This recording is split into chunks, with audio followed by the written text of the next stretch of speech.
Welcome back, everyone. Welcome back to the Altered Life, and welcome back to the Altered YJ project. In this video, we're going to work on the crossmember for my transmission.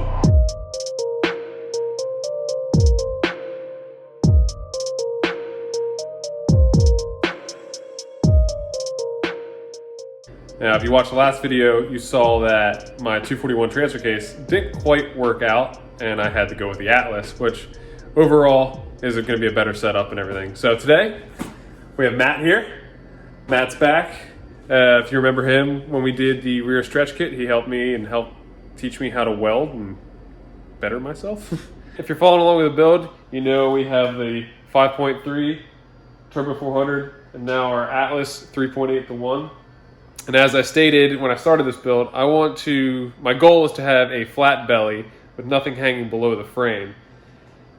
And the factory YJ belly pan is what supports the transmission and all that stuff. So if you need to pull the belly pan to clean it out or service something, you have to support the transmission, transfer case, all that stuff. And it's just a pain in the butt. So now with my new pan, I want to be able to pull that down, hose it out, drain fluids, all that without having to deal with anything. So a dedicated transmission mount or crossmember is going to be the ticket to give us that. And I have it propped up with a jack stand, and if we get level with the frame, there is nothing that sticks below it. So this is where we want to have everything sit, and we can build our crossmember from here. And with the Novak adapter, it has this bracket mount, something that would normally bolt to the factory skid plate. So we're going to utilize this to build our crossmember. So for a crossmember material, I originally planned on getting some just DOM tubing and building it from scratch off that. And then I was cleaning up the garage and looking around, and with those JL Rubicon axles, when I bought them, we just pulled them right out of the Jeep and brought them. So that included everything, including the control arms. So I reached down in my pile of the control arms there, and this is the front upper control arm for the JL Rubicons. And I was looking at it. It has this nice end and this nice end, which is pretty much exactly what the crossmembers are. So I already cut one just to see. So Matt, he test fit this here, and it fits perfectly with the Novak bracket on this side instead of this side. So now what he was saying is if we build the crossmember on this side, we can still service this transmission pan and also the transfer case without having to take the crossmember out. And as you can see, this is it just mocked up the tube, but it sits right in there, and we can weld to that. So the idea that we were thinking of is, you can see the control arm there. We cut this end off that side, and if we would weld that to the frame, right where the crossmember just was, the bushing will fit in there, and we go across like that. So that's the idea. Whereas Matt said, utilizing resources that we already had, and it's going to, one, save us money, and two, it looks like it's going to be the perfect application for this setup. So what we're going to go to now is we're going to start by cutting the second one off.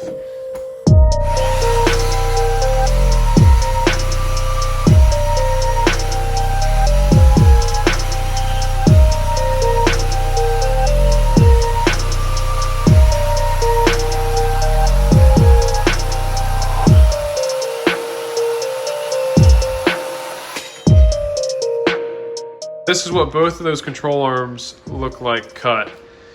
Now like I stated before, we can use this side of the control arm, the bracket, to be our frame bracket, and then our two pieces to go from each side. Now, you can see how on the control arms from the factory, they have this smushed and kind of flattened oblong. and it's not till about back here where it becomes the normal round tube again.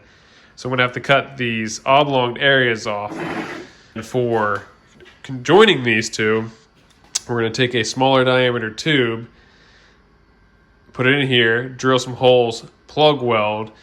That way we can get our length, and then once it's all good, we'll weld it all up and you won't even be able to tell those two pieces. The frame tapers out and it's not flush, flat, square. So we have to figure out how we're gonna get the angle where it's square across from one frame to the other frame. So we're gonna take some measurements and we'll be right back with you. And also, if you watched my video a couple videos ago when I installed the motor mounts, I talked about how the driver's side motor mount was longer. Matt just measured, that's 3/4 of an inch longer than the passenger side, so our whole motor and everything is shifted 3/4 of an inch towards the passenger side of the frame. Of that side being longer than that side, and how that plays a part here, Matt will be able to explain it a little bit better than I can. Yeah, so what we were thinking about, measuring from engine mount plate to the frame, we said that the motor's offset 3/4 of an inch to that side. And if you think about it, the center line of the crank comes back to the center line of the transmission, which would be linear in a center line to the output of the transfer case. And your axle should be perpendicular, squared in the frame. So you would want, just like when you're setting up pinion angle and drive angle, you want these two angles to be proportionate so the one U-joint doesn't spin at a faster speed than the other, and that's where you get vibration. Same thing with this, you want your axle to be perpendicular to your frame. We should also want the drive line to be perpendicular to the frame. So since it's offset by 3/4 of an inch, we make sure that the rear yoke, the center line of this, was also offset by 3/4 of an inch. So just explaining that in the drawing, we had 6.5 inches on this side, 5 3/4 on that side, so that gave us 3/4 inch offset. The inside of the frame here was 38 inches, so center line would be 19 inches. So we made sure that the center line of that yoke or the transfer case output shaft was at 19 3/4. And just to show you, like in comparison here of this is the axle, these are the frame rails, this would be the output. If everything stays perpendicular, this angle of this U-joint is the same as this angle of this U-joint. And just to show you in an extreme scenario where if we moved, the motor is going to stay fixed up here, but if we swung the transmission over or the transfer case over to match that 19 inch, and this is just an extreme example, this here has no angle on it, and this one here would have an angle on it. So that's where you could, fact check me if I'm wrong, but I believe recalling driveline angle stuff, you're supposed to match these angles so the U-joint speed is the same and you limit drivetrain vibration. So that's what we did, and that's where we're at now. So we have that centered, and then we're gonna, get our brackets here so they're square and perpendicular with the drivetrain, and then we can get the right lengths for the cross member itself. See, me, I wasn't too smart about it, and I just put the motor in and laid everything in. And I'm like, oh yeah, that's exactly how it's going to be. Well, Matt pointed out what I wasn't thinking about was how just that the play in the motor mount bushings. So having that jack stand supporting it, it looks straight, but it's not in the frame because the bushings have a little bit of play. So I kick that jack stand and the whole transfer case transmission would shift, which again, if we build our cross member to hold it all there in place, it would have been off, as Matt explained there in the drawings, and then I would have been undoing everything I did. So glad he's here to help me think about that. And now we're measured and good and square, and we can start building the brackets. And then, it's just attention to detail. This, someone might comment on this in the future and be like, oh, that little bit of an angle is so insufficient that, you're not going to get vibration out of your drivetrain or that kind of stuff. But if you have the ability to just take this into account, and we, offset it at 3/4 of an inch so everything's perpendicular and in line, why would we not want to do that? Just to build something as close to perfect as possible. Exactly. So now we're good. We're gonna get onto building the crossmember. Here's the bracket side of that control arm, and the bushing side fits inside the bracket through a bolt through, and then as it goes, you can see it goes up into the bracket of the Novak adapter kit. Yeah, we're gonna cut each of them here in the center. Like, you know, this was clamped, like Cody showed you earlier. You know, this is squished a little bit, but then here it fattens up to a full size tube. So we're gonna end up being able to cut both of these like right in the midline, put an internal sleeve there. With the shape of this bracket and the tube, you can push the tube in there tightly, and it allows it to be squared up. Remember, we squared the drivetrain in the frame. So then, you know, now the cross member should be squared as long as we keep it firmly pressed in here. So one last look just to kind of give you guys a bench view of how this whole cross member's looking. We have the frame mounts, the driver side bar, and then passenger side bar. And we just measured, as we showed earlier, how the tubes were crunched from factory. We want to get into the good side, or the perfectly round side of the tube. When we put these in there, we measured where midline would be on each of them, but then we added 3/4 of an inch to the right side tube, which was you know, had more room to work with, and then this one here had less room to work with, so we removed 3/4 of an inch there. And you know, just using a caliper here, this tube's around 32 millimeters, and both of these spots get us really close to being just shy of 32 millimeters, where earlier this was at 32 millimeters and this was like 31 millimeters. So just trying to find that perfect tube for the inside diameter to sleeve it and not have any discrepancies or issues with this being smushed. This is how we, you know, made up for that. If you're ever cutting tube and you want to make sure that you get a perfect circle, or you're getting a square cut, but you know, you're freehanding it with either a cutoff wheel on a grinder or a bandsaw like this, using a hose clamp to go around it. You made your measurement, you know, so you know the right length that you're trying to cut this, and you put a hose clamp around there, tighten it, and you can trace this around. And then, you know, Cody's concern was when we were cutting this, to make sure, he's like, was I straight? Am I vertical? Am I square? That kind of stuff. You know, now you have the line around there, and then you don't want to beat up your hose clamp, so you can either slide it all the way off, or you can just slide it back here. Now you have a perfectly square line to cut with and a perfect guide while you're cutting through.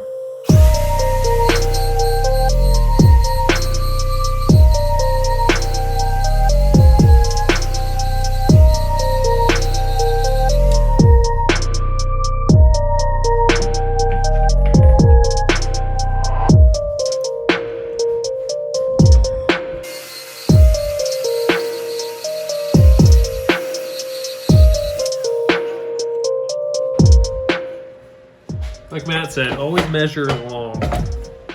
Yeah, you always can go back and Right, metal away or take more metal away. It's hard to put it back, right. even with a welder. Again, another added benefit to using these control arms, they already had a bend in them.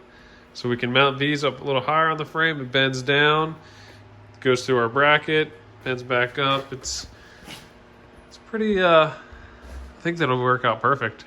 Just to give a update of how we're looking.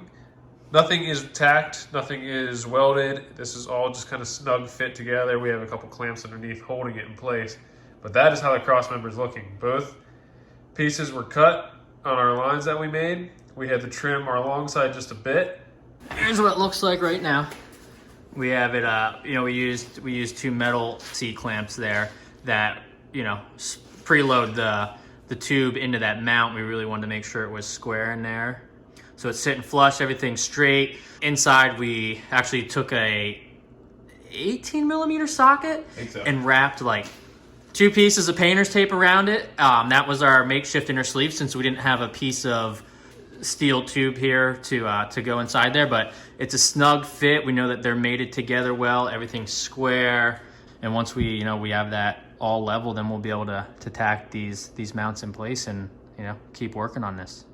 Matt was looking through my old parts and pieces, and he found this old shackle spacer from an old set of shackles I had, and it is the perfect fit to be a sleeve for our 2 tubes. And as you can see, Matt just got done drilling our holes, so we're gonna fit that sucker in there, get it nice and tight, and we'll be able to plug weld that in there so that it won't move when we hammer them together. Get the spacing good, and then we'll be able to burn the 2 tubes together and have one solid cross member.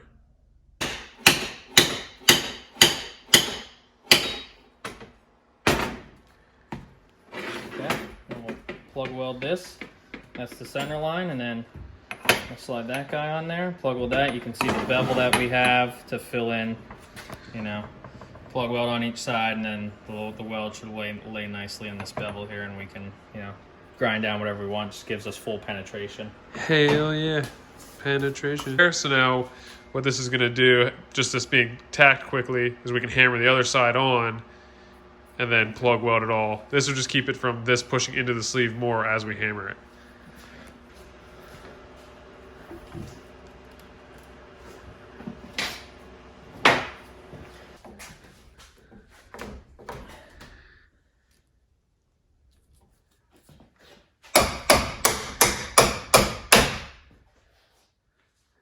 Okay, looks pretty straight. We can, you know, we put these tacks, these plug weld tacks on the back side, so we're not gonna tack everything up or even tack this until we have it in. See, we can roll this to make sure that we're squared and the mount's perfect.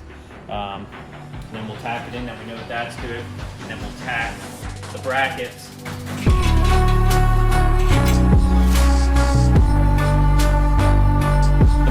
Nice and loose here, nice and loose, full purchase here. So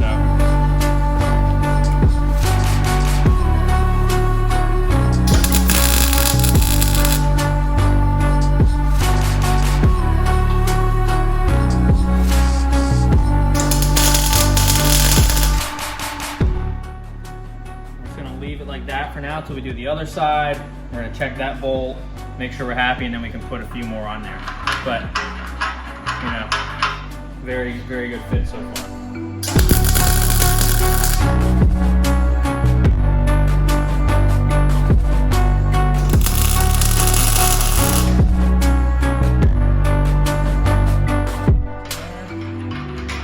and bolt. Yeah, so now we're just gonna put a few more tacks in here once we confirm everything, and then should be good to keep moving on with the build. Last night was getting a little late. Matt had to head home, and we were at a good stopping point, so we decided to take a pause. But back down here today, it is a much nicer day. It's not raining, so I will take that. It's like 60 degrees. We can have the door open, a little bit more light. But we'll get back into working on this cross member today. As you can see, we got just a couple tacks just around. I know he said we talked about the spacing because of the angle of the frame here, and how we have a somewhat bigger gap that we're gonna have to deal with here. We will address that, but this bracket's tacked in, the whole bar goes under, coming over to this side. We've got this bracket, some good heavy tacks, just to keep everything in place. And going and looking under here, we adjusted this tube to get the right cant so it's level. And once we did that, we threw a tack on the sleeve. That way now everything is one piece, but it is only held in by these tacks. So just in case we have to adjust, we can get rid of those tacks and separate the tube. We have the bevel here between the 2 tubes. That way, once we get to the point we're ready to weld, the weld will sit in nice in that bevel and penetrate all the way to the sleeve. You can see the bracket here. We have it clamped into the bracket just to keep it from shifting out. There's the bottom of the frame, and the bottom of the tube is just ever so slightly above there. So we should be perfect on our flat belly. And then, as we talked before, this bracket from the factory control arm kind of had this little gusset, which is going to help strengthen this, and it'll allow us to get a nice big thick bead of weld under here when we're ready to fully weld this in.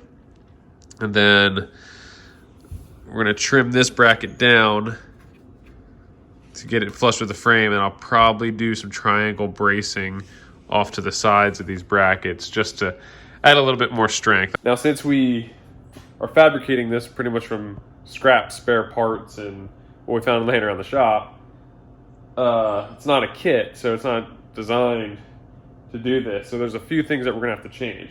I'll show you the first one, which is going to be in the Novak adapter. This that holds the plate on, this is a stud that's screwed into the adapter here. So I have to replace this stud and nut with a bolt, because if that is a stud and you unscrew these nuts, the bracket, you won't be able to get the bracket once this is welded to the tubing here, because this will keep the whole thing from moving and we won't be able to slide it off the studs. But once we replace these with bolts, we'll be able to unbolt these two and then unbolt the two on each side, and the whole thing will be able to drop out. I think I have enough stick out of that stud to get a nut on there without taking the plate off and removing it. So me looking at this, I think my best bet is going to be just tacking the plate from the Novak kit to our new Crossmember tube, so I can get this jack stand out of the way. Then I'll be able to get the clamps out of the way, and everything will be kind of tacked in place. Put a jack stand under the transfer case now, and everything will be out of my way and tacked in place, and I'll be able to pull those studs out, and once both studs out, everything should drop free.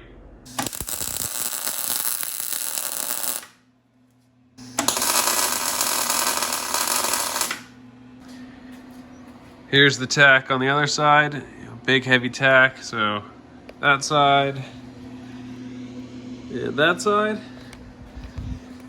Now looking at this, I think I might try to do 2 more tacks just because I'm going to be putting the weight on it, and you know, a little extra cutting is worth it than everything getting shifted and breaking in. So I think I'm going to tack it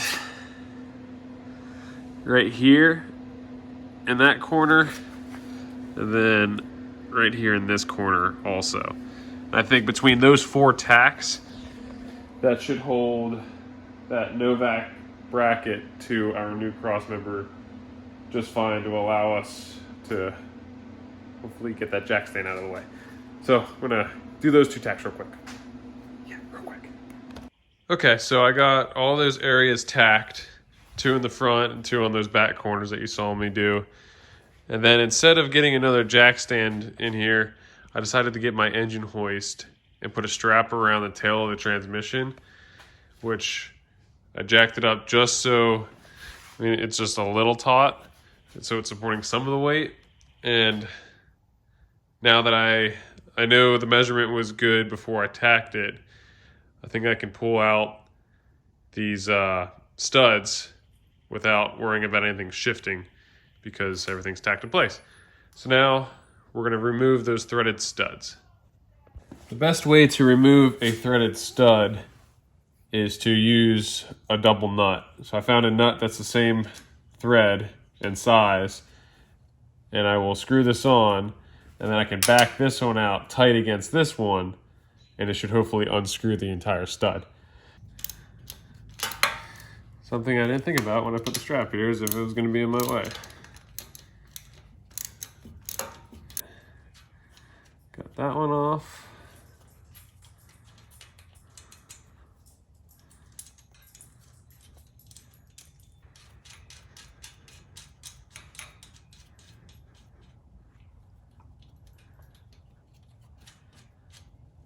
There. Damn it, strap. Okay, so I had to adjust my strap so I could get this wrench in there. I'm gonna unscrew the back nut, and as you can see, the whole stud is unscrewing from the adapter. And there we have the stud. Double nutted, pulled right out. Well, I had to move my strap because it kept getting in my way and I couldn't even get to that second stud. So I moved it there, have it somewhat taut. It sucks because the transmission pan is like the whole belly and they're pretty thin. So you can't like jack it up or do anything around where the pan is.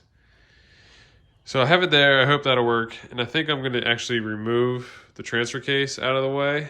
That way there's less weight dealing on this whole thing. And then without the transfer case in the way, I should be able to get a little bit easier to the bolts. And yeah, so that's supporting the weight of the transmission.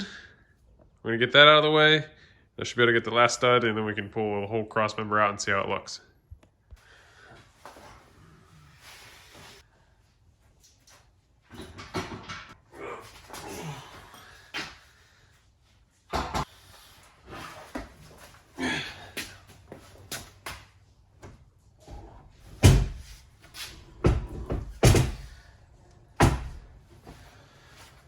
Transfer case is out of the way. It's a little bit easier to see what we got going on here at this cross member. And now that that's tacked, I can actually undo these C-clamps.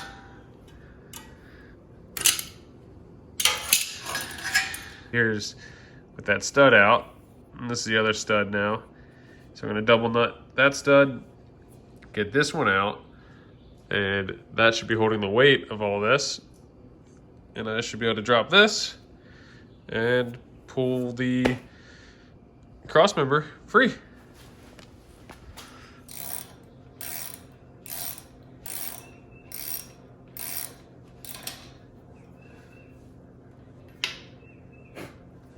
There's the second stud. So now transmission is free from the cross member. It's got a jack. There we go. Jack the transmission out. And there's the jack stand out of the way. And pull that side. Transmission cross member. Well, here it is on the bench. So now you guys can all kind of see what we're shooting for. I think it looks pretty dang good. I should be able to weld this up and turn this into one solid piece and the cross member itself be good to go. Now, as for these getting fully welded to the frame, I don't want to do that yet because same thing with the motor mounts. They're not fully welded to the frame. Just in case something needs to shift forward or back, if I have to move those, I'm going to have to move these. I just cut those 4 tacks, so now I have the tube by itself. Now it's the 2 tacks on our sleeve is what's keeping the tube or the cross member from twisting, so it's still all one piece right now. So I'm going to weld all the way around our bevel that we put in, and then put this back in and just retack it. Now, I'm going to weld that around. I have 0 experience welding tube of any sorts.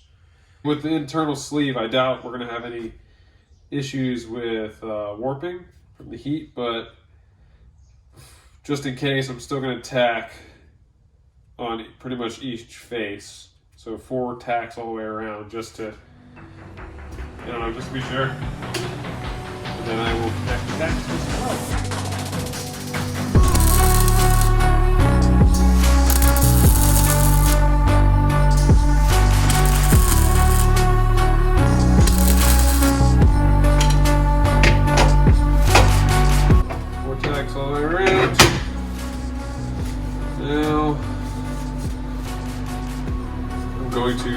fill in the plug welds.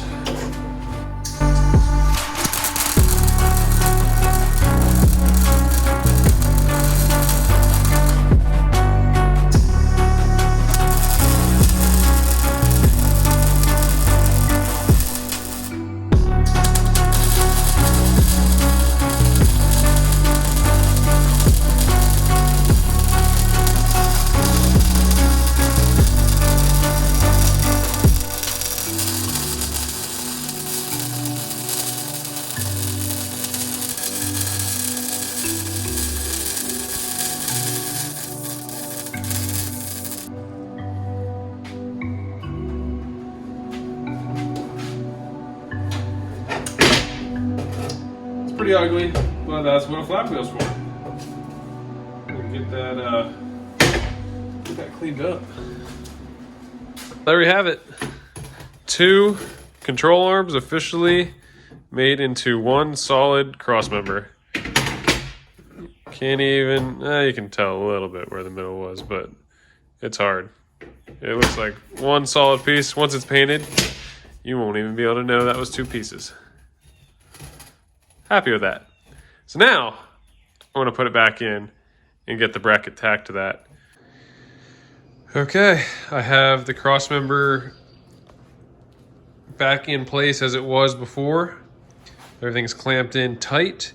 I double checked, triple checked the measurements. So we are back at 19 3/4 to the center of the output shaft, the output yoke. And everything looks good to go.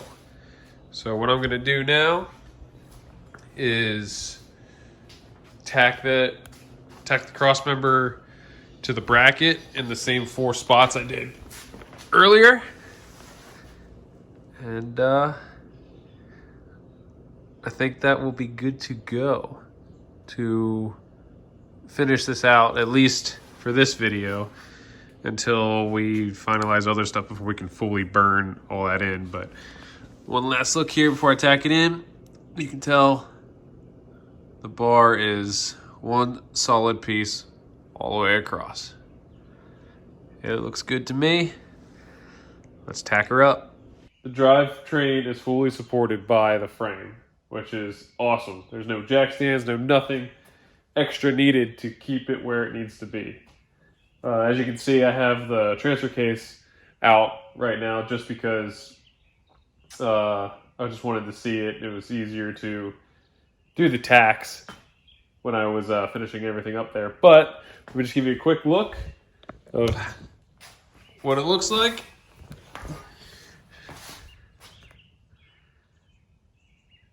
Yeah, it looks pretty good. I got 3 tacks along the front and then 2 on the back to keep that bar in place. Give you guys a side view here just to show we have nothing sticking below the frame at all. Now we're close. The transmission pan is right there, and so is the bottom of that mount, but it is right there. Now eventually I'll get a lower profile oil pan, but at least I won't be bashing any rocks off the transmission once I have the belly pan. It's always an awesome feeling when you have a vision in your head and it turns out exactly how you were thinking or better. I saw those control arms and man, I was like, those would be a good crossmember if I can make it work. And thanks to Matt, we were able to get it squared away. I think I'm going to end the video here just because I have everything tacked in place. And like I said earlier, I don't plan on fully welding anything in case something needs adjusted front or back, or you never know. So for now, that's as far as I can go with this crossmember. Anyways, I just want to thank you guys for watching. If you like this video, give it a thumbs up. If you want to see more of this altered YJ project, go ahead, hit that subscribe button. And with that, thank you for tuning into the Ultra Life. We'll see you guys next time.